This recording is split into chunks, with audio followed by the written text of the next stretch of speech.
Hey guys, welcome back to my channel SAP with IK. Hope you're all doing good. Today in this video we'll discuss on the subcontracting process through the production planning module. So when you hear the word as the subcontracting, you might be thinking of the standard scenario which goes through the procurement cycle wherein which you create a subcontracting purchase order and provide some components to the third party or the subcontractor, and you get the operations done by him and then you're going to pay with him, right? But here in this scenario, since it is integrated with the production planning, so we'll try to understand like how an operation that will be sent to the subcontractor from the production order, right? So let's get started.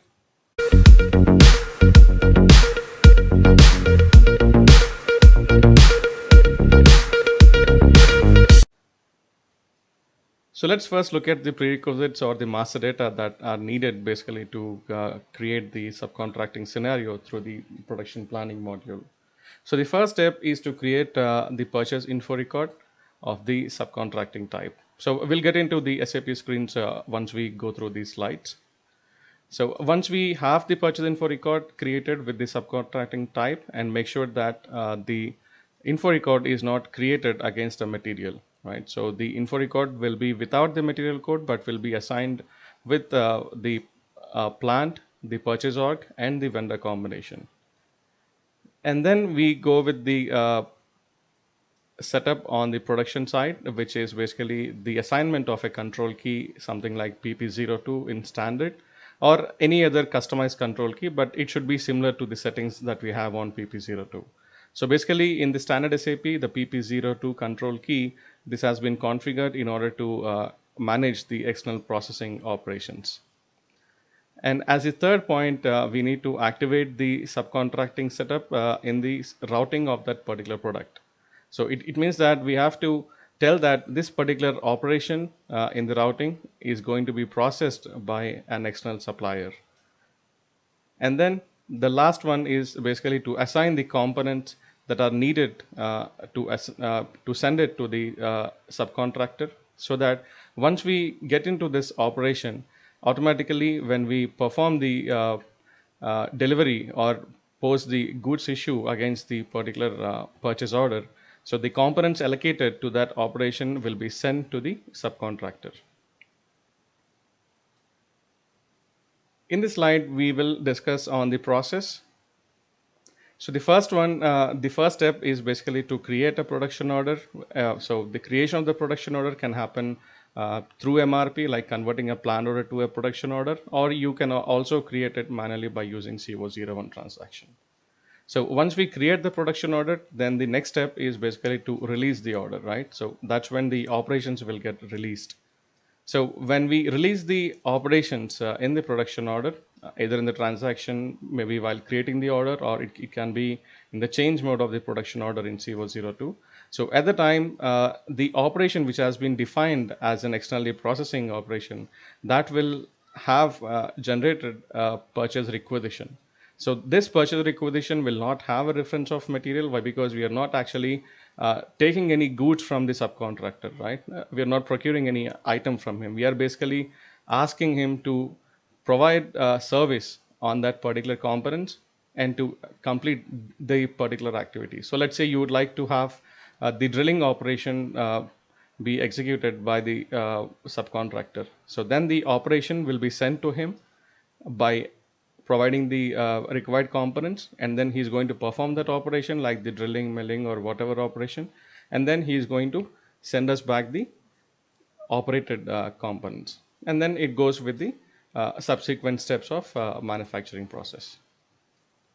So once we release the production order, then we see the purchase requisition created for that particular operation, and then we go with the conversion of the purchase requisition to a purchase order. So here again, the conversion or the creation of the purchase order is basically based on two transactions. One is the ME59N, so which basically creates the purchase orders by automatically converting the purchase requisitions, whichever are open for that particular purchase organization or the company code.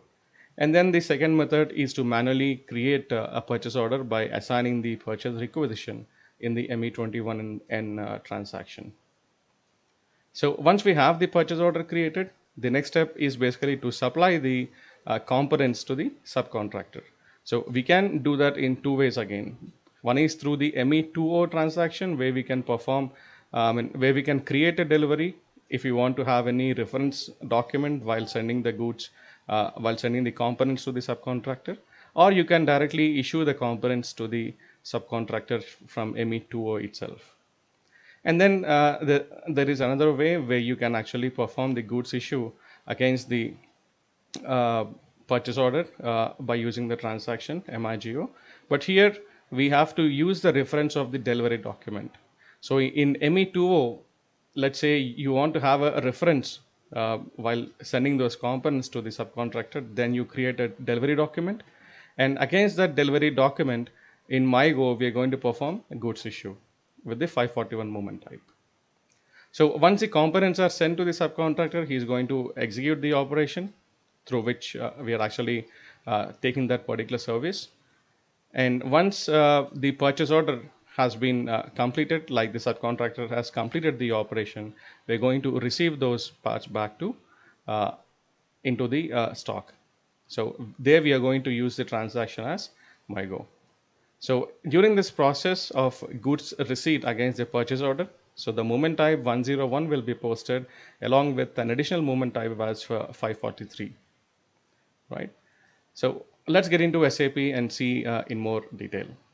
So here we are in SAP, and let me go straight to the MD04 for the product.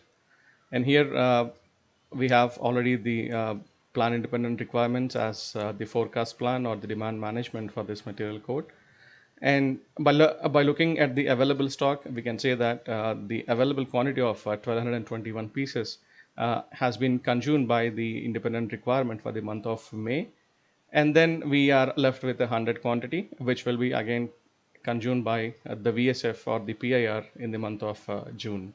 And after that, we are left with a quantity of 0.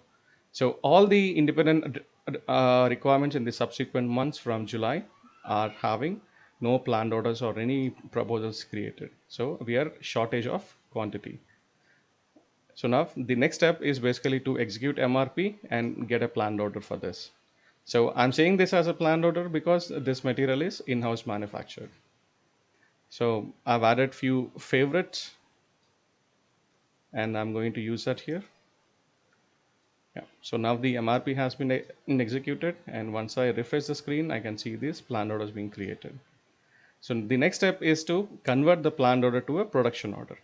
So here you can use various methods for creating the production order. Like I said, you can use a standard transaction CO01, or you can have the CO41 or CO40 for mass or individual conversion of planned orders to production orders. But for now, I'm going to use it from MD04. And then here I'm going to click the production order conversion icon, and we are into the production order now. So I'm going to save this order so that we can have the order number created. Refresh. So here is the production order number 5771, the last four numbers. This has been created. So the next step of the production execution is basically to release the order or the operations. So since we have the user status active here, I'm going to change it to approve. Now I will be able to release the purchase or the production order. So before I release, I would like to show you the master data setup for this one. So I'm going into the details of the operation. So where we have two operations, right? The first operation is basically an internally processed operation, and the second one is the externally processing operation. So here in the second operation, you can see that I have assigned the control key PP02 here. So in the details of this second operation, you can see that in the external processing tab, I do have activated the subcontracting checkbox. So once I activate this checkbox here, it means that I need to provide the complete details of the subcontractor, right? So since I have already created the purchase info record of the subcontracting type, so I've assigned all the details in the master data. So once you have the data consistent here, then we will see an icon for the purchase requisition. But the purchase requisition will only be created after the release of the production order. right? So let me go into the details of the master data. So I'm going into the routing first, just to show you what settings we have done here. So in the operation 20, we have assigned the control key PP02, and this is the routing screen here. So in the details of the routing, if you scroll down a bit, you will find an area for the external processing. So whichever operation that is going to be processed externally by the subcontractor, it needs to have all the parameters updated in this section. So you have to activate the subcontracting checkbox and then assign the purchase info record, right? And then all the details of the vendor, the purchasing group, material group, everything will be coming up from the purchase info record automatically. So let me show you the purchase info record, how it has been created. So for that, let me go to the ME13 transaction. So here, this is the display screen of the purchase info record. Like I said, we always need to create a subcontracting info record by choosing the radio button subcontracting.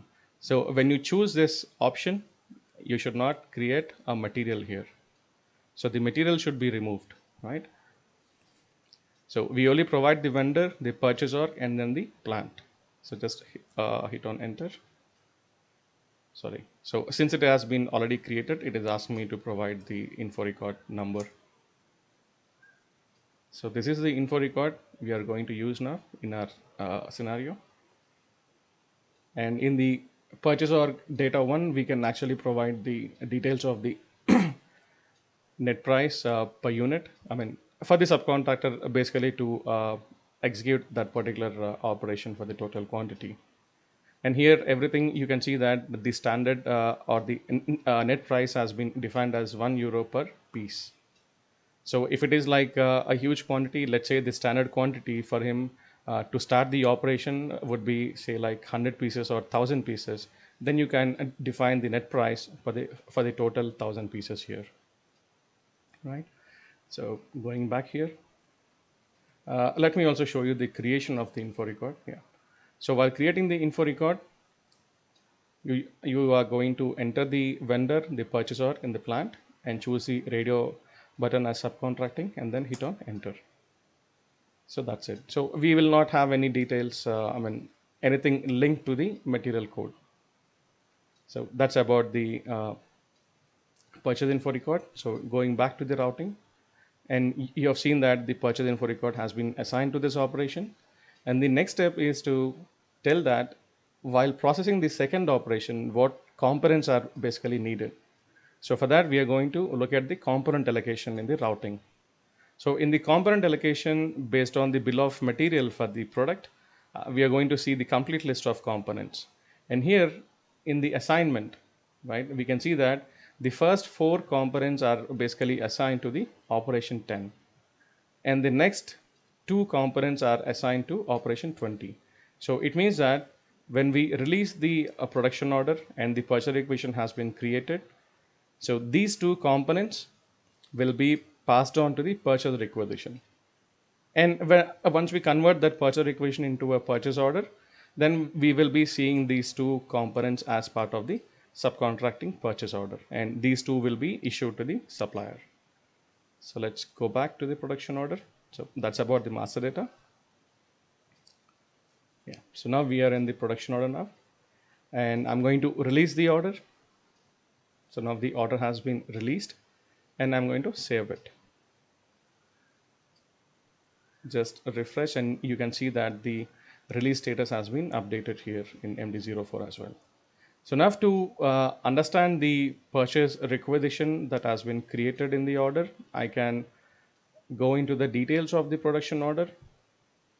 I go into the operation details, and in the external processing, when you click on the purchase requisition here, that will take us to the purchase requisition that has been created here.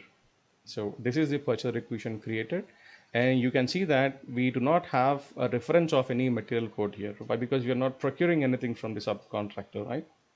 We are getting services from him. And if you look at the account assignment tab here, the field in the purchase requisition, it shows as an account assigned to the production order or the order. So you can see it as F. F is basically for the order, so the production order. And the item category it shows as L, so which is for subcontracting, right? And now I would like to see the components that are assigned in this purchase requisition. So for that, you can go to the materials tab in the item detail, and there you will find an icon for the components. So if you click on that icon, there you can see that these two components have been assigned to this purchase requisition, and these two will be sent to the subcontractor. So let's start the processing of the purchase requisitions. So now again, I've actually created the ME59N transaction as my favorites in MD04. So I'm just going to click on this icon here, and you just need to choose the plant, and maybe if you have any vendor, I mean a vendor specific to vendor, then you can enter that. So just type in the vendor code and then choose the per requisition checkbox here, and then execute.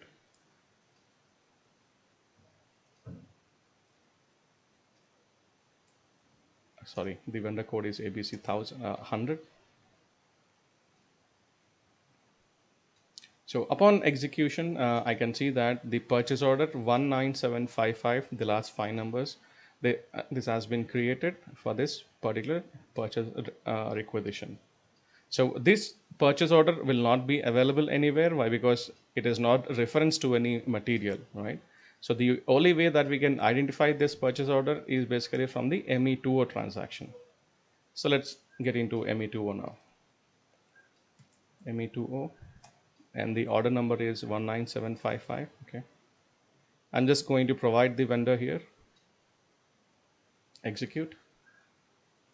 And here we can see that there are three different requirements, I mean, three different components, and we need to choose our purchase order. So this is my purchase order 19755, and this belongs to a different purchase order 19752. So I'm going to ignore this, and again 19755. So in this purchase order, I'm actually sending two components to the subcontractor.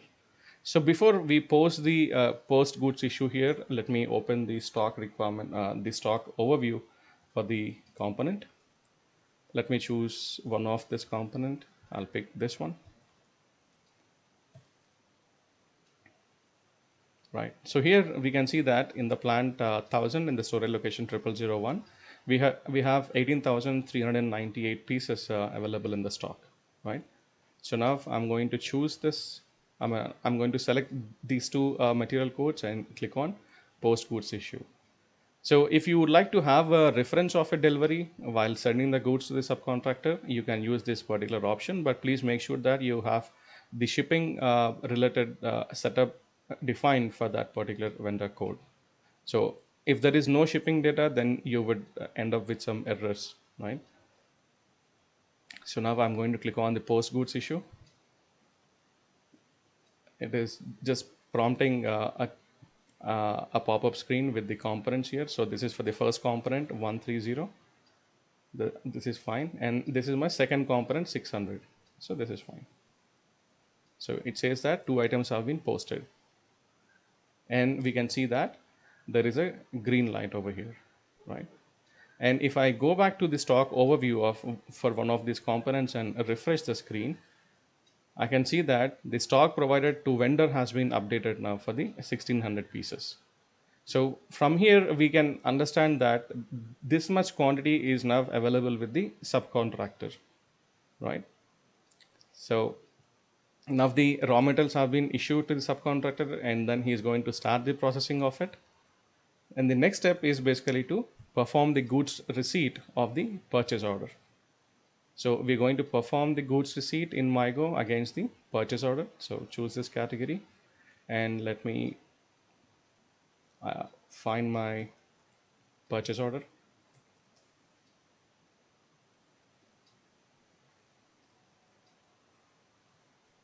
So this is the purchase order 19755. So now here we can see that we only have the material text as the external processing operation, and this is coming from our production order, right? If you look at the production order here, in the operation description, we do have it maintained as the external processing operation, right? So we are only taking services from him, and the total quantity that we are going to get from him is basically 200 pieces, right? So that has got updated here, and then the components, which will be updated with the moment type as 543. You can see this here. So this is basically the receipt of the stock back to the plant. The only thing that we need to do here is basically to check this one, and it automatically flags the other two components. Why? Because these two are linked to the operation here. So now the document is okay, and I'm going to post the document here. And before this, let me also take you to the MMB of this component. This is my component, and here we still see the 1600 as stock provided to vendor. And now after saving this or posting the goods receipt against the purchase order and refresh the MMB, now we can see that the stock has been removed from there. It means that the stock has been sent back. I mean, the raw materials have been sent back by the supplier into our plant. And the next step is basically to process the production order. Let me go to the production order. Sorry. So this is my production order. I'm going to the change mode. And if I look at the operations here, you can see that the second operation has been completed or processed. And if I take you the details of the status in the operation 20, you can see that we have the status as EODL. So this is basically for external operation delivered, so which are serviced by the subcontractor. So they will get this status. So the operations which are processed internally will not have this particular status, and it will only have the status as release, right? So this is how you're going to manage the operation outsourcing when you have few operations. I mean, when you have a set of operations that should be processed by the subcontractor, and few of the operations are again processed internally. So once we complete this particular setup, we then go with the normal execution of the production order. So basically, it goes with the confirmation, and then the goods issue of the components assigned on the first operation, and then the goods receipt. So initially, I mean, we should have actually confirmed the first operation. We have consumed the components allocated to it, and then once we come to the second operation, that will be the external processing, right? So due to the time limitations, I've actually skipped that particular step here, and I directly gone into the second operation. So that's how the scenario works here when we are basically dealing with the operation outsourcing or the subcontracting through the production order. And this is mainly the integration between the production planning module and the MM module, right? So the main integration here is basically the subcontracting info record and the subcontracting checkbox that we have to activate here. And this will be controlled by the control key PP02. So that's all for today, guys. Thank you for watching. If you like this video, please give it a thumbs up and subscribe to my channel. Also click on the bell icon to receive updates. We'll meet again soon in our next video. Until then, take care, stay safe, stay healthy. Bye-bye.